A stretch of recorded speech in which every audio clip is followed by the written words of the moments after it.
I was digging through the crisper drawer, moving the wilted spinach and a half-used bag of carrots, looking for the cooling pack. We'd always kept the injections in the same spot, tucked behind the condiments so they wouldn't get bumped.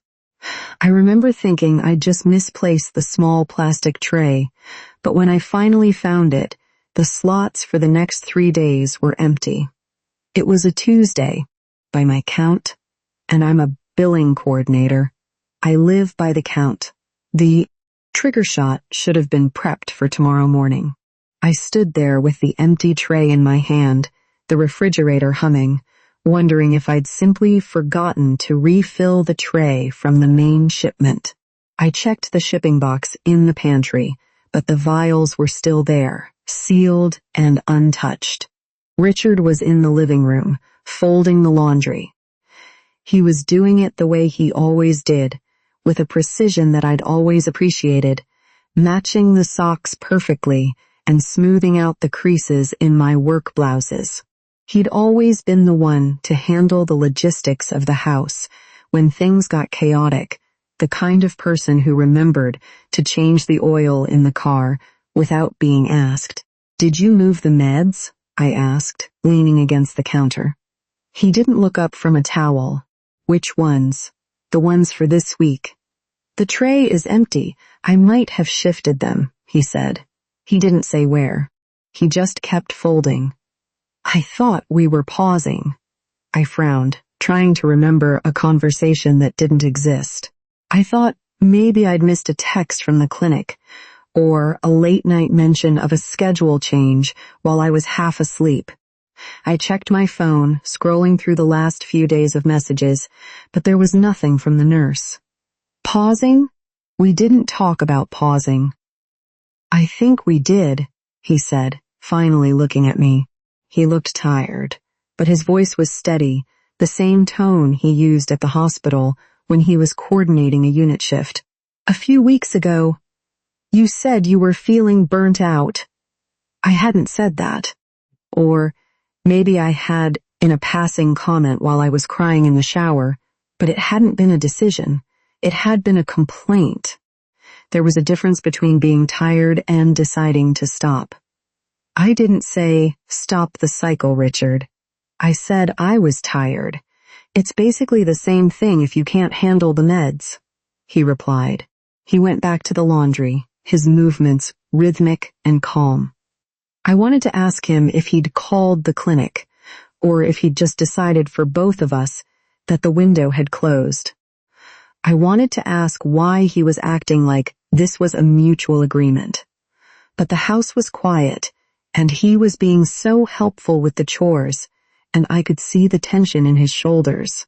I didn't want to be the one to break the peace of a Tuesday evening over a set of empty plastic slots.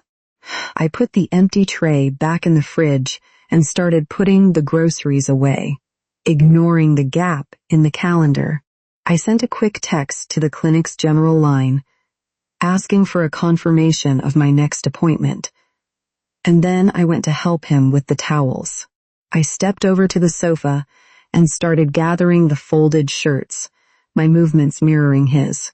We worked in a rhythm we'd perfected over a decade, a silent choreography of domesticity that usually made me feel safe. But as I reached for a stack of pillowcases, I found myself thinking back to the previous Sunday.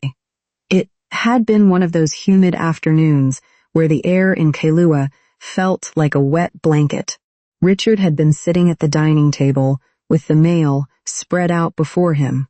He was the one who handled the utilities and the property taxes, the kind of man who never missed a due date and always found the most efficient way to file a claim. I'd always relied on that, the way he could step into the administrative chaos of our lives and just flatten it out. I remember leaning against the door frame, watching him circle a date on the calendar for the water bill. I felt a heaviness in my limbs that wasn't just the heat.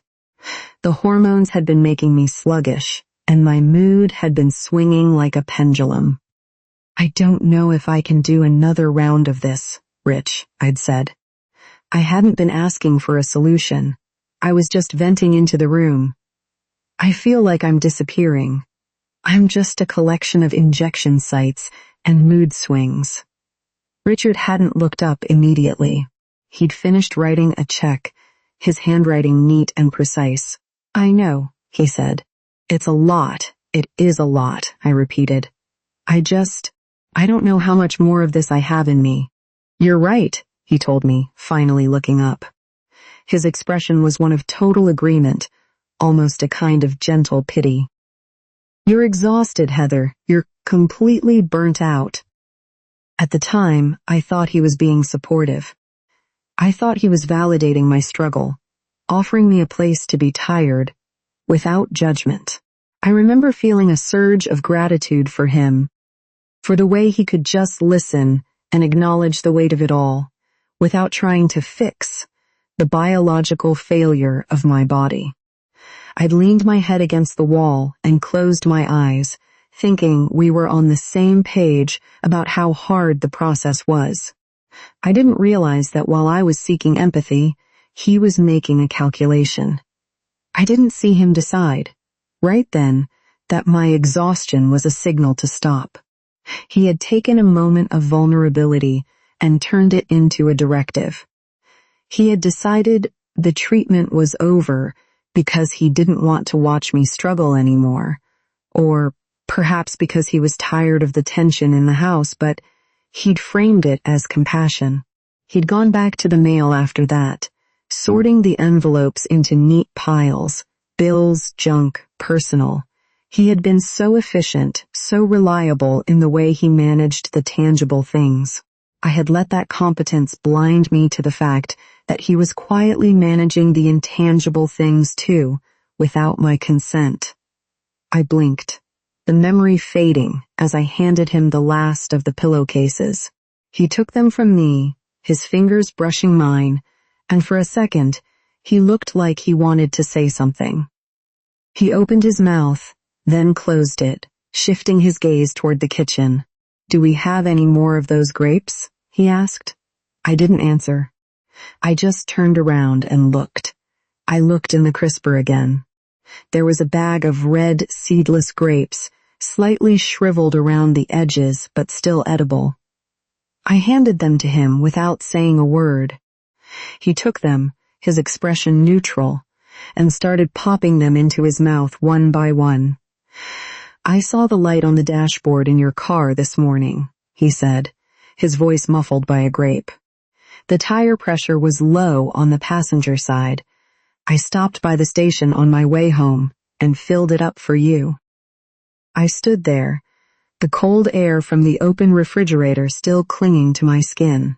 It was a small thing, a helpful thing. It was exactly the kind of gesture that made it so hard to be angry with him. He was always smoothing the edges of my day, fixing the things I didn't have the bandwidth to notice. If I pushed him now, if I demanded to know exactly when he had decided to stop the cycle and who he had spoken to, I would be the one creating the friction. I would be the one breaking the quiet of the evening. Thanks, I said. I didn't notice it. It's fine, just a couple of pounds low. He leaned against the counter, looking completely at ease. I wondered if he actually believed his own version of the story, that he was protecting me from my own burnout, or if he just preferred a house where I wasn't crying in the shower, and he'd decided that the cost of my stability was the loss of our chance. I went back to my phone, waiting for the clinic to respond to my text. In my head, I was already running the numbers, the way I did at work. In medical billing, everything is a code, a date, a specific window of eligibility. If a claim is submitted a day late, it's denied. If a modifier is missing, the whole thing is rejected. My entire professional life was built on the idea that timing was everything, and that a single missing detail could invalidate the entire process. I looked at the empty slots in the medication tray and felt a physical sickness in my stomach. He had treated our life like a flexible schedule, Something he could just shift around to make the day run smoother. "Do you want to order something for dinner?" he asked. "I can do the Thai place. They have that curry you like." "I'm not really hungry," I said. "You should eat something. You've been sluggish all day." He said it with that same gentle pity from Sunday. It was the tone he used when he thought I was fragile. It was a kindness that felt like a cage. I wanted to scream that I was sluggish because of the hormones he had decided I no longer needed, but instead, I just nodded. "Maybe later." He shrugged and started clearing the remaining laundry from the sofa, stacking the towels in a neat, precise column. He was so efficient. He had probably already planned out the rest of the week in his head, a seamless transition into a life where we just stopped trying, where we accepted the silence of the house as a form of peace. I walked into the bedroom and sat on the edge of the bed, staring at the wall. I could hear him in the kitchen, the sound of the faucet running, the clink of a glass. He was still the man who remembered the oil changes and the tire pressure. He was still the person I wanted to lean on. My phone buzzed on the nightstand. I picked it up, my heart hammering against my ribs. It wasn't the clinic. It was a notification from the shared grocery app he managed. He'd already added a new list for the week: milk, eggs, coffee, and a large bag of the red grapes.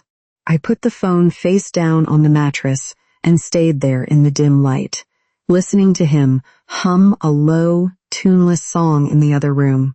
I didn't move when he eventually called my name from the hallway, asking if I wanted the bedroom door open or closed for the night. I just stayed still, the silence between us feeling like a wall he had built while I was looking the other way. Richard came into the room a few minutes later, carrying a glass of water for me. He set it on the nightstand with a small, careful click. He didn't ask why I was sitting in the dark. He just sat on the edge of the mattress, the weight of him tilting me slightly toward him. "You're really quiet," he said. He reached out and rubbed the back of my neck, his thumb tracing the hairline. It was a gesture of comfort he'd used for years, one that usually signaled he was checking in on me. "The clinic hasn't responded to my text," I said. I kept my voice flat, trying to see if the lack of emotion would provoke a real answer. "They're probably just backed up," he replied. He didn't sound surprised. "It's a Tuesday. They always have a rush of follow-ups on Tuesdays." He was right about the timing. As a unit coordinator, he knew how the flow of a medical office worked: the morning surge, the midday slump, the frantic rush before closing. He was applying that professional logic to our private crisis, smoothing it over with a plausible explanation. I looked at him, and for a second I saw a flicker of something in his eyes. Not guilt, exactly, but a kind of strained apprehension. He looked like he was bracing for a blow. I remember thinking that he must be terrified of how I'd react if the truth came out, that he was acting out of a desperate, misguided desire to protect me from another disappointment. I told myself that he probably thought he was saving me from the physical toll, the bruising, and the inevitable crash if the cycle failed again. It felt cruel to push him while he was being so soft, so attentive. I could see him trying so hard to maintain the equilibrium of the house, to keep the laundry folded and the tires filled and the grapes stocked, as if those things could compensate for the silence in the medication tray. I felt a sudden, misplaced surge of pity for him. He was so bad at the actual conflict, so incapable of handling the raw, ugly parts of our grief, that he had to build this elaborate fence of helpfulness around us. "Did you actually talk to them, Richard?" I asked. "About pausing?" He paused, his hand still on my neck. He didn't pull away, but his fingers stiffened slightly. "I just thought we were on the same page. Like I said, You sounded so done with it. I didn't want to be the one to push you into something that was making you miserable. But we didn't agree to stop. I know, he said softly. I wanted you to have a break. He didn't say he'd called the nurse. He didn't say he'd signed a form or requested a hold on the shipment. He just kept the conversation in the realm of feelings and intentions, avoiding the concrete actions. He was treating the decision as a misunderstanding of mood rather than a breach of trust. I wanted to demand the phone, to check the call logs, to find the exact moment he had decided for both of us. But he looked so tired, and the room was so dim, and I didn't want to be the one to turn the evening into a fight. I didn't want to see him crumble under the weight of his own compassion. I'm going to call them first thing in the morning, I said. Okay, he whispered. He leaned in and kissed my forehead. Get some sleep, Heather. You really need it. He got up and turned off the bedside lamp, leaving the room in a heavy gray shadow. I lay there listening to him walk back to the kitchen, the floorboards creaking under his familiar weight. I stared at the ceiling, the silence of the house, feeling less like peace and more like a held breath. I didn't move when he came back in and slid under the covers, his breathing evening out almost instantly into a deep, untroubled sleep. I woke up on Wednesday before the alarm, the room still gray and smelling of the salt air that drifts in from the coast. Richard was still asleep, his breathing heavy and rhythmic, the sound of a man who had successfully managed his environment.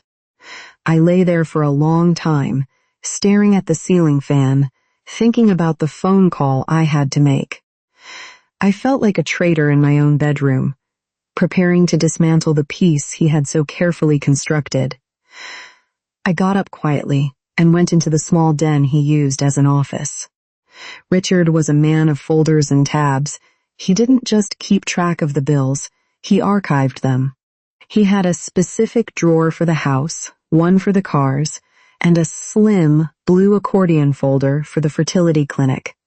I remember my hands shaking slightly as I pulled it out. I wasn't looking for a confession.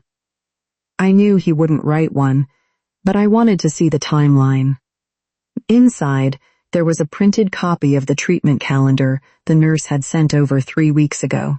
It was a grid of dates, dosages, and trigger windows. I found the current month, and there it was. The date for the trigger shot, yesterday, had been neatly crossed out with a single, precise line of black ink.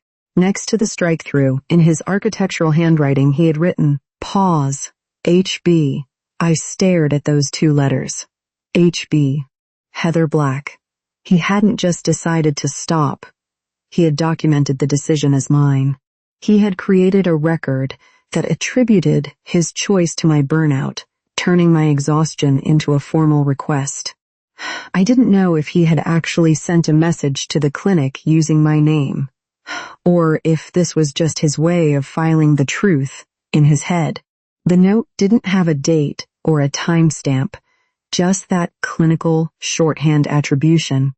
It left me wondering if the clinic already believed I was the one who had pulled the plug.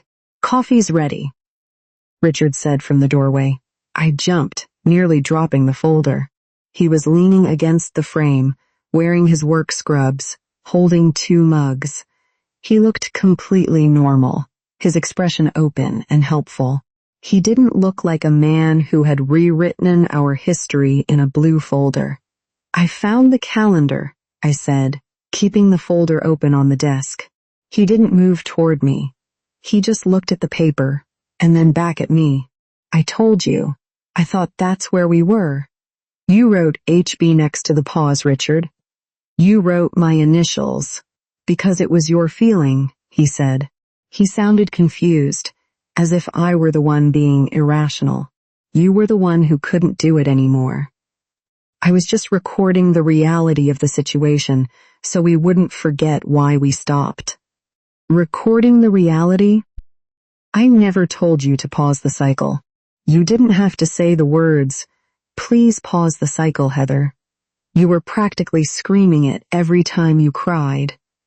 I didn't want you to feel the pressure of having to make the call yourself. I took the weight off you. He walked over and set the coffee on the desk, carefully avoiding the folder. He didn't apologize because in his mind, he had performed a service. He had seen a problem, my distress, and he had applied a coordinator's solution. He had optimized our emotional state by removing the variable that was causing the stress, even if that variable was our actual goal. "Did you tell the nurse it was my decision?" I asked. "I might have mentioned you were overwhelmed," he said. He didn't say yes. He didn't say no. He just shifted his weight and looked at the clock. "I have to head into the unit in 20 minutes. Do you want me to pick up those prescriptions for your vitamins on the way home?" I looked at the coffee, the steam rising in a thin, wavering line. I wanted to throw the mug at the wall, but I also wanted to thank him for thinking about the vitamins. The two feelings sat side by side, suffocating me. I didn't answer him. I just picked up the blue folder and tucked it under my arm. "I'm going to work," I said. "Okay, I'll see you tonight," he replied. He kissed my cheek, a quick, dry peck, and walked out of the room to grab his keys. I walked to my car in the driveway, the folder pressed tight against my side. As I started the engine, I didn't call the clinic. I just sat there in the driveway, watching him pull out of the garage, his taillights disappearing around the bend of the street. The office was air-conditioned to a temperature that felt like a refrigerated vault, which usually helped me focus. I spent the first 3 hours of my shift staring at a screen full of denied claims for a cardiology group in Honolulu. I kept clicking through the modifiers, my mind looping back to those 2 letters in the blue folder. HB. It was a billing error of the soul. He had coded my exhaustion as a request. I spent a long time staring at the phone on my desk. I thought about the tire pressure. I thought about the way he'd folded my blouses, the precise, overlapping seams. If I called the clinic and found out he'd lied to the nurse, I would have to do something with that information. I would have to stop being the person who accepted the grapes and the laundry and the quiet. I felt a sudden sharp desire to just delete the memory of the folder, to go home and let him tell me I looked tired and believe him. It felt easier to be a fragile version of myself than to be a woman who was being managed. Around 11, I stepped into the break room and dialed the clinic.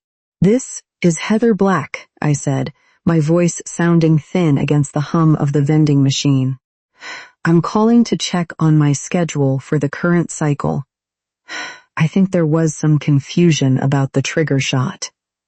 There was a pause, the sound of typing on the other end. The nurse, Sarah, had a voice that was perpetually patient, the kind of tone used for people who are perpetually confused. "Hi, Heather.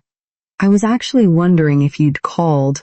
We received a message a few days ago to put the cycle on hold. We have it marked as a patient-requested pause due to health stress." "A message," I repeated. "Who left the message?" "It was your husband, I believe. He mentioned you were feeling overwhelmed and that you'd decided to take a break. We just needed a formal confirmation to close out the window." "I didn't decide that," I said. "Oh," Sarah replied. There was a brief, awkward silence. "I'm sorry. I just go by the notes in the chart. Do you want to reactivate the window? We might be able to save the current meds if we move quickly, though the timing is, well, it's tight." I closed my eyes.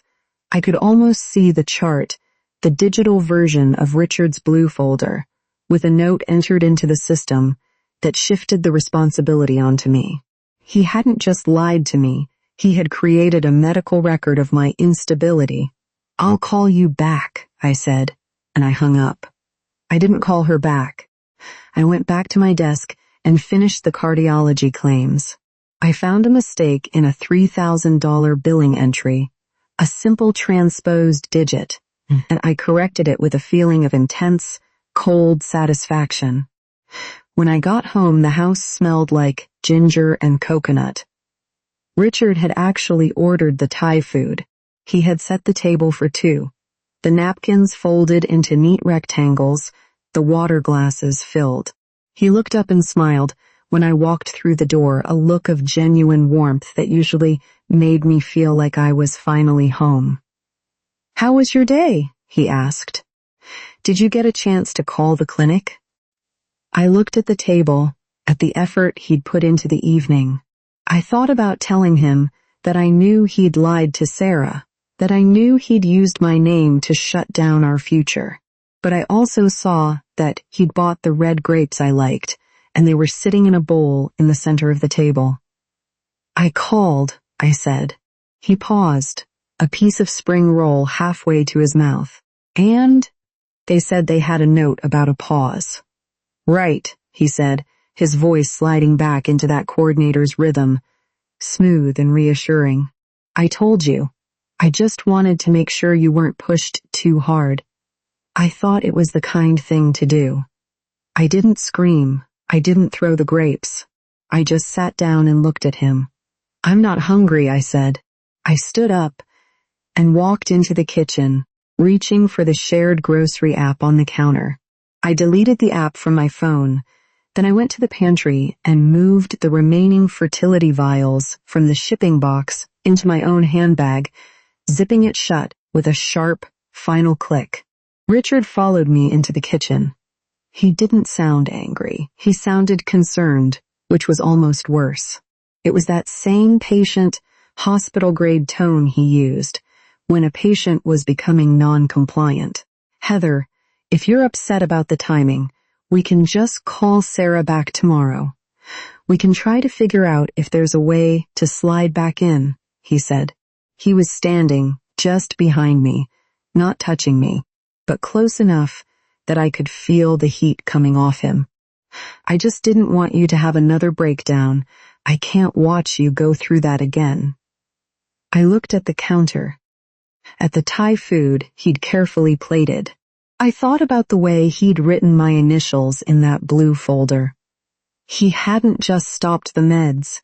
He had created a narrative where I was the one who couldn't handle it. He'd built a version of me that was too fragile to make her own choices, and then he'd stepped in to manage her. "I didn't have a breakdown, Richard. I was tired. There's a difference. It looked the same to me," he said. He stepped closer, his voice dropping. "I just wanted the house to be quiet again. I wanted us to be okay." He was talking about his own peace, not mine. He wanted the friction gone, so he'd simply removed the source of the friction, the treatment, the hope, the possibility of failure. He'd optimized our marriage by cutting out the part that required us to actually suffer together. I felt a sudden, sharp wave of exhaustion, the kind that didn't come from hormones. I realized I had spent years letting him handle the logistics because it felt like love. The oil changes, the property taxes, the tire pressure. They were all small, tangible ways of showing he cared. But those things were easy. The hard part was the waiting and the bruising and the silence after a negative test. He'd been reliable with the easy things, and I'd mistaken that for being a partner in the hard things. "I'm going to sleep in the guest room tonight," I said. He blinked, his expression shifting from concern to genuine confusion. "What? Why? Did I do something wrong? I thought we're just talking through this." "We aren't talking through it," I said. "You already decided it was over. You just didn't tell me." "I was trying to help you," he repeated, and the sincerity in his voice almost made me move back toward him. He really believed that. He believed that taking away my agency was a form of care. "I don't want your help with this anymore," I said. I walked past him, my handbag heavy with the vials. He didn't follow me into the guest room, but I could hear him standing in the kitchen for a long time. I heard the sound of the Thai food being pushed back into the containers, the clink of the lids snapping shut. He was cleaning up, tidying the evidence of a dinner that hadn't happened, returning the kitchen to a state of order. I lay on the narrow bed in the guest room, listening to the distant sound of the surf and the hum of the air conditioner. I thought about Sarah at the clinic and the note in my chart. I knew that tomorrow, when I called back, there would be a protocol. There would be a requirement for a signed consent form, a verification of identity, and a set of rules that Richard couldn't coordinate his way around. For once, I felt a strange sense of relief, knowing that there was a professional boundary he couldn't cross. I stared at the door, waiting for him to knock, to apologize, or to tell me he'd fixed everything. But the house stayed quiet. He had finally achieved the peace he wanted. I woke up on Thursday to the sound of a neighbor's lawnmower and the smell of coffee. Richard had already been up for an hour. He was in the kitchen, and I could hear him humming that same low tune, the sound of a man who believed the storm had passed because the house was tidy. I didn't go into the kitchen. I stayed in the guest room and called Sarah at the clinic. I want to update my privacy settings, I told her. My voice was steady, the way it had to be when I was arguing with an insurance adjuster over a denied claim. I want my account marked as patient only. No one else should be able to leave messages, request changes, or receive information about my treatment. I can certainly do that for you, Sarah said. I'll put a hard lock on the chart. Per our policy, once that's in place, we can't accept instructions from anyone, including a spouse, without a new, signed release form provided during Isn's visit. It'll be effective immediately. Thank you, I said. I hung up and sat on the edge of the bed for a few minutes, feeling the weight of the vials in my handbag. When I finally walked into the kitchen, Richard was plating some leftover Thai food for my breakfast. He looked at me with a small, hopeful smile. I was thinking, he said, maybe we could call Sarah together this morning. I can explain that I was just trying to help and that we're ready to get back on track. I'm sure she can figure out a way to slide the window back a day or two. You can't call her, Richard. He paused, a fork in his hand. What do you mean? I have her direct extension. I updated the file. It's a patient-only account now. They won't talk to you.